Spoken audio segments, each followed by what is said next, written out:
আল্লাহর হক হলো মানুষ একমাত্র আল্লাহর ইবাদত করবে, আর বান্দাহর হকের মধ্যে পিতামাতার হক সর্বাগ্রে। সন্তানের প্রতি পিতামাতার হক বা অধিকার হলো সন্তান পিতামাতার সঙ্গে সৎ ব্যবহার করবে এবং কষ্ট দেবে না।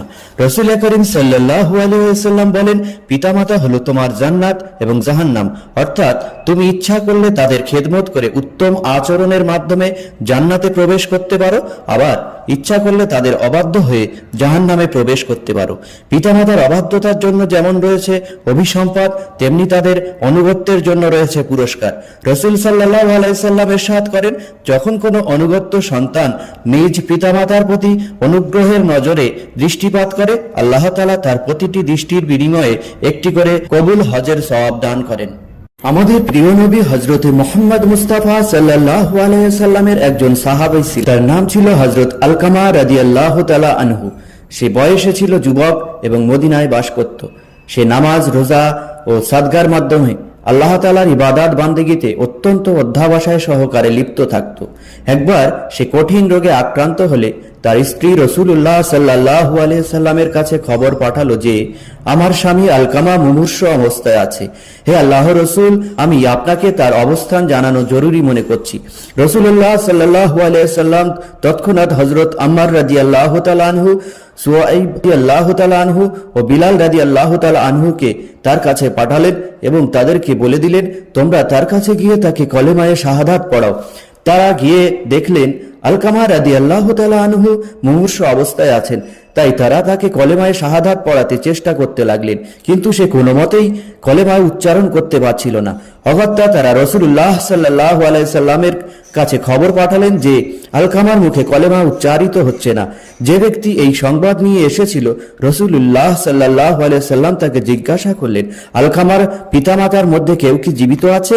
সে বলল, হ্যাঁ রাসূলুল্লাহ, তার বৃদ্ধা মা কেবল বেঁচে আছেন। রাসূলুল্লাহ সাল্লাল্লাহু আলাইহি ওয়াসাল্লাম তাকে তৎক্ষণাৎ আলকামা রাদিয়াল্লাহু তাআলা আনহুর মায়ের কাছে পাঠালেন এবং বললেন, তাকে গিয়ে বলো, তুমি যদি রাসূলুল্লাহ সাল্লাল্লাহু আলাইহি সাল্লামের কাছে যেতে পারো তবে চলো, নচেত অপেক্ষা করো, তিনি তোমার সাথে দেখা করতে আসছেন। তৎপর সেই সাহাবা আলকামা রাদিয়াল্লাহু তাআলা আনহার মায়ের কাছে উপস্থিত হলেন এবং রাসূলুল্লাহর কথা জানালেন, এবং সঙ্গে সঙ্গে আলকামা রাদিয়াল্লাহু তাআলা আনহার মা বলেন, আমি নিজেই রাসূলুল্লাহ সাল্লাল্লাহু আলাইহি সাল্লামের কাছে যাব।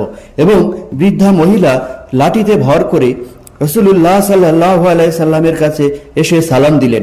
রাসূলুল্লাহ সাল্লাল্লাহু আলাইহি সাল্লাম জবাব দিয়ে বললেন, ওহে আলকামার মা, আমাকে আপনি সত্য কথা বলবেন, আর যদি মিথ্যা বলেন তবে আল্লাহর কাছ থেকে আমার কাছে ওহী আসবে। বলুন তো, আপনার ছেলে আলকামা স্বভাব চরিত্র কেমন ছিল? বৃদ্ধা বলেন, হে আল্লাহর রাসূল, সে প্রচুর পরিমাণে নামাজ, রোজা, সাদগা আদায় করত। রাসূলুল্লাহ সাল্লাল্লাহু আলাইহি ওয়াসাল্লাম বলেন, তার প্রতি আপনার মনোভাব কি? বৃদ্ধা বলেন, হে আল্লাহর রাসূল, আমি তার প্রতি অসন্তুষ্ট। রাসূলুল্লাহ সাল্লাল্লাহু আলাইহি ওয়াসাল্লাম বলেন, কেন? বৃদ্ধা বলেন, সে তার স্ত্রীকে আমার উপর অগ্রাধিকার দিত এবং আমার আদেশ অমান্য করত। রাসূলুল্লাহ সাল্লাল্লাহু আলাইহি ওয়াসাল্লাম বলেন, মায়ের অসন্তোষের কারণে কলেমা উচ্চারণে আলকামার জিহ্বা আড়ষ্ট হয়ে গেছে। এখন তার জীবনের অন্তিমকাল, আপনি তাকে মাফ করে দিন। বৃদ্ধা বলেন, আমি তাকে কখনো মাফ করব না। অতঃপর রাসূলুল্লাহ সাল্লাল্লাহু আলাইহি ওয়াসাল্লাম হযরত বিলাল রাদিয়াল্লাহু তাআলা আনহুকে ডেকে বলেন, হে বিলাল, যাও আমার জন্য প্রচুর পরিমাণে কাঠ জোগাড় করে নিয়ে এসো। বৃদ্ধা বলেন, হে আল্লাহর রাসূল, কাঠ দিয়ে কি করবেন? রাসূলুল্লাহ সাল্লাল্লাহু আলাইহি ওয়াসাল্লাম বলেন, আমি ওকে আপনার সামনেই আগুন দিয়ে পুড়িয়ে দেব। বৃদ্ধা বলেন, হে আল্লাহর রাসূল, আমার সামনেই আমার ছেলেকে আগুন দিয়ে পোড়াবেন? মা হয়ে আমি তা সহ্য করতে পারবো না। রাসূলুল্লাহ সাল্লাল্লাহু আলাইহি ওয়াসাল্লাম বলেন, হে আলকামার মা, আল্লাহর আযাব এর চেয়েও কঠোর এবং দীর্ঘস্থায়ী। এখন আপনি যদি চান যে আল্লাহ আপনার ছেলেকে মাফ করে দিক, তাহলে তাকে আপনি মাফ করে দিন এবং তার উপর সন্তুষ্ট হয়ে যান। নচেত যে আল্লাহর হাতে আমার প্রাণ, তার কসম, যতক্ষণ আপনি তার উপর সন্তুষ্ট থাকবেন ততক্ষণ নামাজ, রোজা, সাদগা দিয়ে আলকামার কোনো লাভ হবে না। একথা শুনে বৃদ্ধা বললেন, হে আল্লাহর রাসূল, আমি আল্লাহ ও আল্লাহর রাসূল, ফেরেশতাদের এবং এখানে উপস্থিত মুসলমানদেরকে সাক্ষী রেখে বলছি যে আমি আমার ছেলে আলকামার উপর সন্তুষ্ট হয়ে গেছি এবং তাকে ক্ষমা করে দিয়েছি। রাসূলুল্লাহ সাল্লাল্লাহু আলাইহি সাল্লাম বলেন, হে বিলাল, এবার তোমরা আলকামার কাছে যাও, দেখো সে কলেমা বলতে পারে কিনা। আমার মনে হয় আলকামার মা আমার কাছে কোনো লাজ লজ্জা না রেখেই ঠিক কথাই বলেছে। হযরত বিলাল রাদিয়াল্লাহু তাআলা আনহু তখনই গেলেন এবং বাইরে থেকে শুনতে পেলেন ঘরের ভেতর থেকে আলকামা রাদিয়াল্লাহু তাআলা আনহু উচ্চ স্বরে উচ্চারণ করছে, আশহাদু আল্লা ইলাহা ইল্লাল্লাহ ওয়াহদাহু লা শারীকা লাহু ওয়া আশহাদু আন্না মুহাম্মাদান আবদুহু ওয়া রাসূলুহু।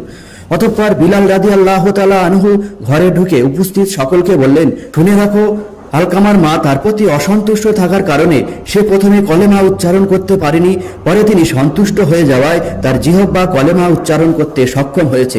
অতঃপর আলকামা রাদিয়াল্লাহু তাআলা আনহু সেদিনই মারা যায় এবং রাসূলুল্লাহ সাল্লাল্লাহু আলাইহি ওয়াসাল্লাম নিজে উপস্থিত হয়ে তার গোসল, দাফন কাফনের নির্দেশ দেন, জানাজার নামাজ পড়ান ও দাফনে শরীক হন। দাফন শেষ করে হযরত আলকামা রাদিয়াল্লাহু তাআলা আনহুর কবরের পাশে দাঁড়িয়ে রাসূলুল্লাহ সাল্লাল্লাহু আলাইহি ওয়াসাল্লাম বলেন, হে আনসার ও মুহাজিরগণ, যে ব্যক্তি মায়ের উপর স্ত্রীকে অগ্রাধিকার দেয় তার উপর আল্লাহ ও ফেরেশতাদের অভিশাপ নেমে আসে। আল্লাহ তার পক্ষে কোনো সুপারিশ কবুল করবেন না। কেবল তওবা করে ও মায়ের প্রতি সদ্ব্যবহার করে তাকে সন্তুষ্ট করলেই বিস্তার পাওয়া যাবে। মনে রাখবেন, বাবা মায়ের সন্তুষ্টিতেই আল্লাহ তাআলা সন্তুষ্ট হন এবং বাবা মায়ের অসন্তোষী আল্লাহ তাআলা অসন্তুষ্ট হন।